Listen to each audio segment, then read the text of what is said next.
the Central Asian Women in Tech and Science Week and Startup Mix Conference. My name is Akmal Salihov. I'm a founder of VRonica, the company that makes VR AR experiences here in Uzbekistan. Great, and I'm Elaina. Elaina Tia. My name is Elaina Tia, and I am a user experience designer from LinkedIn in San Francisco. LinkedIn is a social networking website for professionals. Great. Well, we know it because when Facebook was down, everybody was using LinkedIn for messaging, you know? It was my main messaging app. Okay, good to know. So you're using LinkedIn. And actually, because LinkedIn is not that crowded with the people, you know, so all casual fellas, your notifications is clean, you talk only with business people, so I like the only messenger is my LinkedIn, which has notification on, and all the other Telegram, Facebook, everything is off. Because I know that in LinkedIn nobody will write me every minute. So actually I use it as a messenger. It's really good. Great. Good to know. And I really like this fast response things, you know, just thank you, name of the guy I'm talking to, this author reply button, so nice UX design. Great. And so your company does?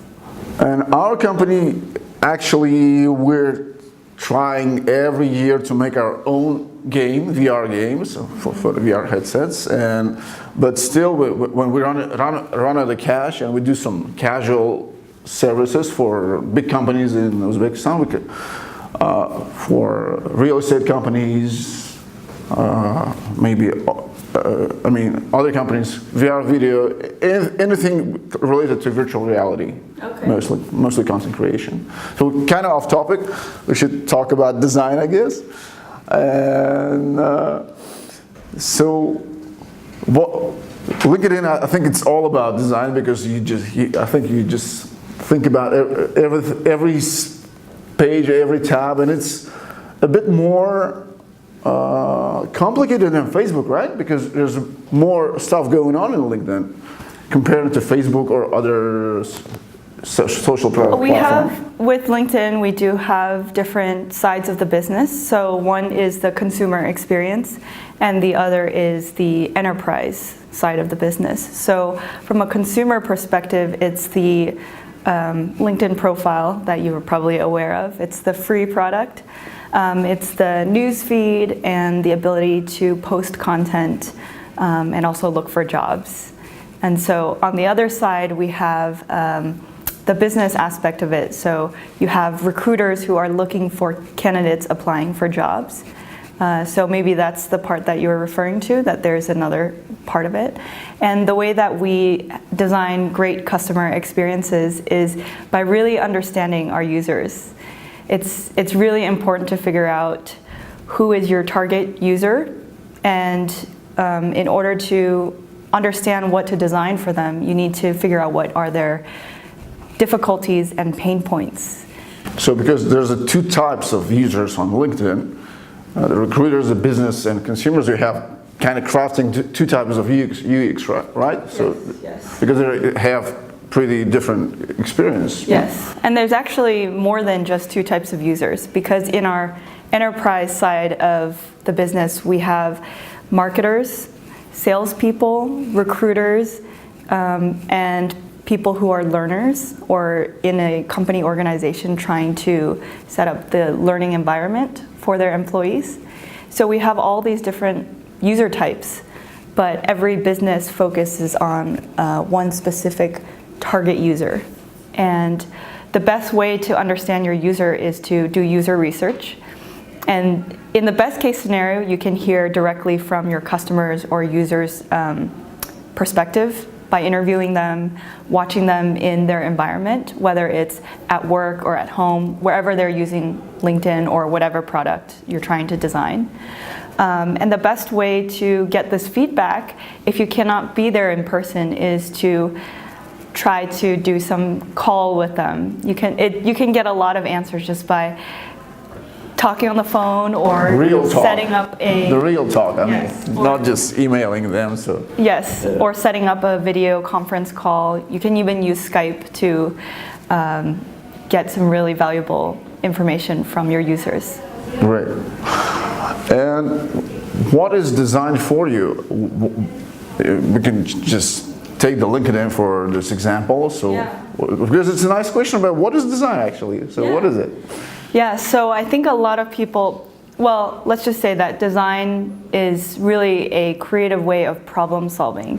And I think a lot of people confuse design with art.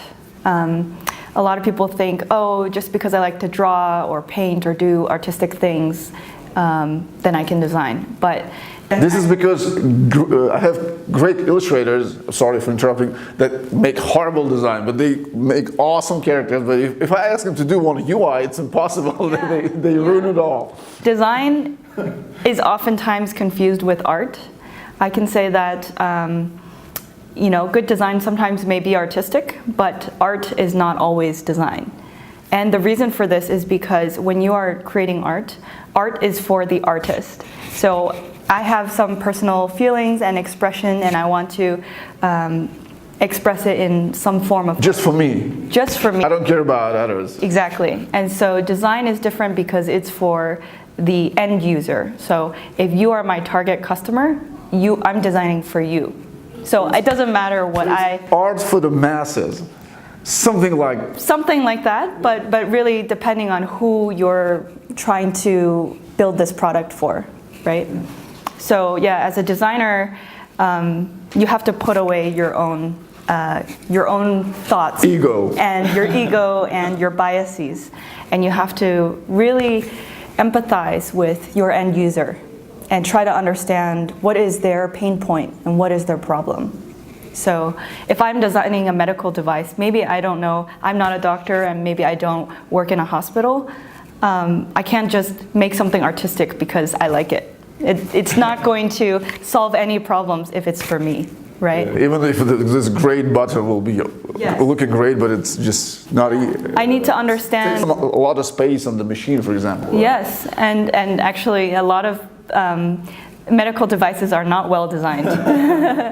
So yeah, it's important to understand the context and the setting of where your user is and how they will use the product, and then design around that. And that's why design for me is problem solving for the end user. But we can say that illustrators, artists have this ability to design thinking, because I think the design is about details, small stuff, and many people just can see that details, right? Yes, I mean, I like to make the analogy that design is kind of like when you look at a physical building, right? You think of how does it stand? How is it functional, right? And that took architects to figure out the structure and how to build it and how to make it function. So it's not just the function, but it's also the form. So in the same analogy, when a person walks into a building, they have some experience inside the building of some feeling or emotion around where they're at, what is the purpose of what they're doing. And so the inside of a building is like interior design, right? And so it's not just the outside functional part, it's also the inside part. When you talked about the details, that's kind of like the feelings that this product or design kind of evokes in the user. So it's not just the function, it's also the form. So it's kind of a art form. Yes. So the artists are closer to design thinking than the normal people, I mean. So. Yeah. How about yourself? Why do you think that design thinking is so important these days? Because especially in VR, we have this problem of enormous space. If back in the old days there were some small flat screens, right? Here we have this unlimited space, and we need to just find functionality in all of it. And I think that as a designer, we should just make experience much more fluid. I mean, so it doesn't irritate you. I don't want a button so just to use it to see it. It should be functional. It should do some function, but still maybe nice looking. So design thinking for me is when you do something that really works, solves the problem, solves the function as you said, but still looks nice, or at least not irritating. Yeah. And the key thing is to remember the user. Yeah, so forget about yourself. So, great, thank you very much. we're ready to wrap this up. Okay, that was fast for me. So it was great to talk with you, and maybe we could just continue off the camera. Yep. Thank you. Thank you Thank so you very much. much.